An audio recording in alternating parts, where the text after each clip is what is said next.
Pada video tutorial kali ini saya akan memberikan penjelasan tentang yang namanya fitur chatbot AI yang bisa digunakan di aplikasi Klik Pesan.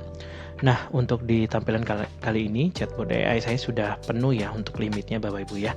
Jadi hanya bisa satu kali aja untuk di chatbot AI ini. Nah, namun saya akan coba jelaskan untuk Bapak Ibu tentang bagaimana cara untuk yang namanya melakukan pengaturan ataupun editing ya dari chatbotnya nanti. Oke, chatbot AI ini bisa digunakan nanti di beberapa channel. Jadi ketika nanti user Bapak Ibu melakukan chatting, itu bisa langsung diterima oleh botnya nanti, bot AI-nya. Nah, di sini dapat dilihat ya, saya sudah menambahkan satu dengan nama botnya adalah test, dengan AI modelnya adalah Kimi K2.5. Kuotanya ini unlimited, dan ketika saya coba untuk lihat detailnya, ini ada beberapa pengaturan chatbot AI yang Bapak Ibu bisa untuk atur sendiri, dan ini ada banyak juga ya untuk menu-menunya. Yang pertama ada konfigurasi, ada dataset, ada auto text AI, blacklist, riwayat, error logs, dan test AI. Nah, untuk di menu pertama ada konfigurasi, dengan submenunya lagi ada umum, agent, persona, dan knowledge. Di sini untuk pengaturan dari konfigurasi dari chatbot AI-nya. Yang pertama, ini konfigurasi AI-nya, sesuaikan identitas dan cara kerja AI-nya. Ini kita sesuaikan dulu untuk basic AI-nya ya. Pertama, kita bisa membuat nama chatbot-nya, misalnya chatbot 1. Lalu tipe AI-nya Bapak Ibu bisa memilih menggunakan pakai API key sendiri atau menggunakan Klik Pesan AI yang menggunakan Gemini 3 Flash. Nah, tapi kalau misalnya untuk Gemini 3 Flash ini nanti tersimpan itu sebagai tipe 1 untuk API key sendiri dan tipe 2 untuk Klik Pesan AI berkuota. Jadi dia ada kuotanya kalau misalnya pakai Klik Pesan AI. Tapi kalau misalnya pakai API key sendiri, itu tidak memotong kuota chatbot ya, Klik Pesan. Jadi biaya dibebankan langsung ke akun penyedia API. Nah, di sini Bapak Ibu bisa masukkan API URL-nya apa, dan API key-nya apa, dan API modelnya apa. Jadi Bapak Ibu bisa memasukkan untuk API modelnya ya.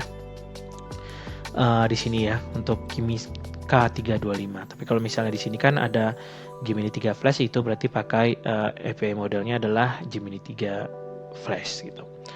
Nah, di sini Bapak Ibu juga bisa membatasi token hariannya, misalnya per nomor pengirim itu bisa berapa untuk per harinya. Terus kalau misalnya per channel semua nomor itu bisa berapa untuk kuotanya gitu. Nah, selain itu Bapak Ibu juga bisa masukkan renable AI untuk berapa menitnya. Lalu enable memorinya. Jadi misalnya AI akan mengingat percakapan sebelumnya. Jadi misalnya sebelumnya itu sudah ada percakapan atau belum, nah AI bisa mengingat itu. Bisa dinonaktifkan atau diaktifkan. Nah, nanti dia akan tampil seperti ini ya untuk channelnya. Misalnya kita mau channel terhubungnya itu mau kemana. Manajemen plafon yang menggunakan AI ini, kita misalnya tambah. Misalnya kita mau menggunakan untuk opsinya di CS Jakarta 1 ya, web chat. Kita simpan, maka di sini akan muncul CS Jakarta 1. Jadi ketika nanti menggunakan usernya menggunakan dari channel ini, maka dia bisa dibalas menggunakan chatbot AI. Oke, kita klik simpan perubahan, nanti akan tersimpan untuk konfigurasi chatbot yang terbaru.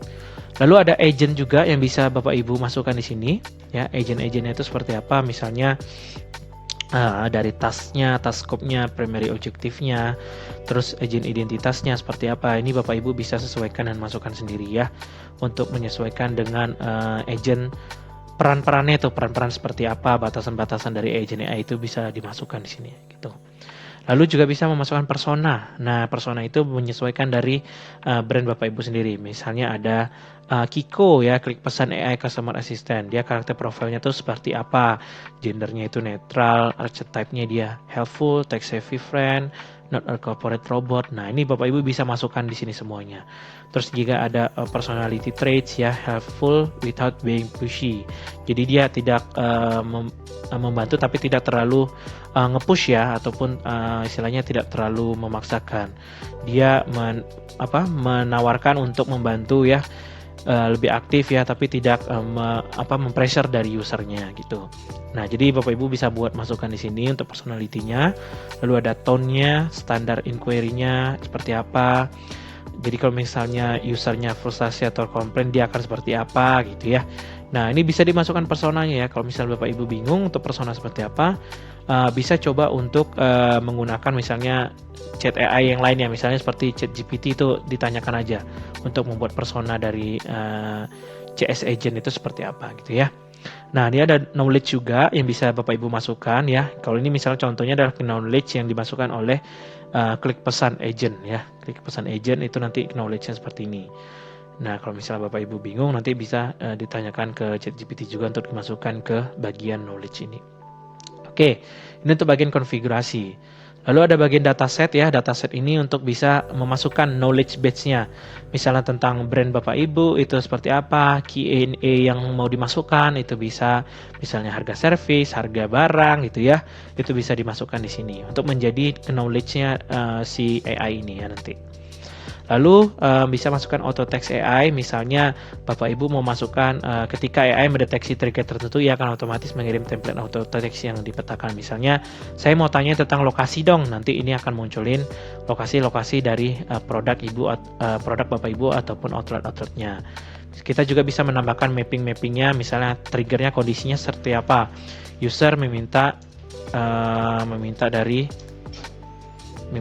data layanan ya, itu bisa dimasukkan di sini. Nanti pilih auto text template-nya.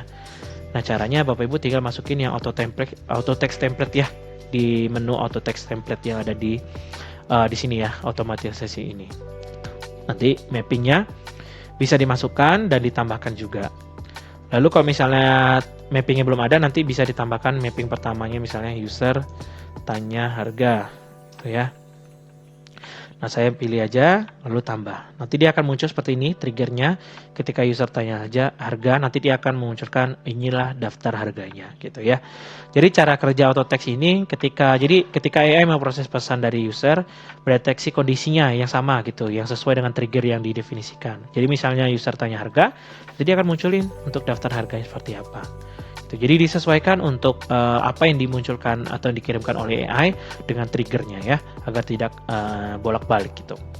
Lalu ada blacklist yang mana ini untuk nomor-nomor yang didaftarkan di blacklist ini tidak akan dapat respon dari AI. Jadi ini harus direspon manual oleh manusia gitu. Lalu ada riwayat ya, riwayat untuk yang namanya tuh riwayat pesannya itu apa saja yang sudah dikirimkan oleh chatbot AI-nya. Aksinya juga kita bisa tahu ya, ngapain aja. Pengirimnya adalah dari user, statusnya adalah sukses. Nah, itu kita juga bisa mengetahuinya. Lalu ada error logs-nya. Kalau misalnya kita lihat error-error di sini yang secara sistem itu muncul nanti di bagian ini. Lalu ada tes AI. Nah, ini Bapak Ibu tinggal masukkan aja, misalnya tanya harga. Nah, nanti ini saya mau terjadi kesalahan saat memproses pesan Anda. Berarti dia tidak sesuai ya untuk dengan template-nya. Tapi kalau misalnya kita tanya ini adalah daftar harganya, coba kirim. Oke, di sini juga bisa, kita coba aja. Oke, ini sepertinya masih ada terjadi kesalahan ya saat memproses pesan Anda. Jadi Bapak Ibu nanti kalau misalnya ada seperti ini, misalnya terjadi kesalahan saat memproses pesan, Bapak Ibu bisa langsung masukkan ataupun tanya ke bagian dari support ya untuk dimasukkan. Misalnya saya tanya nih, halo, gitu. Nah, ini seperti ini masih ada terjadi kesalahan, nanti bisa langsung masukkan ke tiket support aja. Oke, itu saja. Kalau blacklist tadi untuk bisa tambahin nomornya, klik tambah nomor yang ada di atasnya Bapak Ibu ya. Tinggal masukin nomor telepon, nama kontaknya, dan alasan di blacklistnya kenapa. Gitu. Oke, itu saja untuk tentang pengaturan chatbot AI. Semoga video ini dapat dimengerti dengan baik dan silakan coba. Kalau misalnya ada error seperti ini, tinggal Bapak Ibu baca dan nanti dia laporkan nih kepada tim supportnya gitu.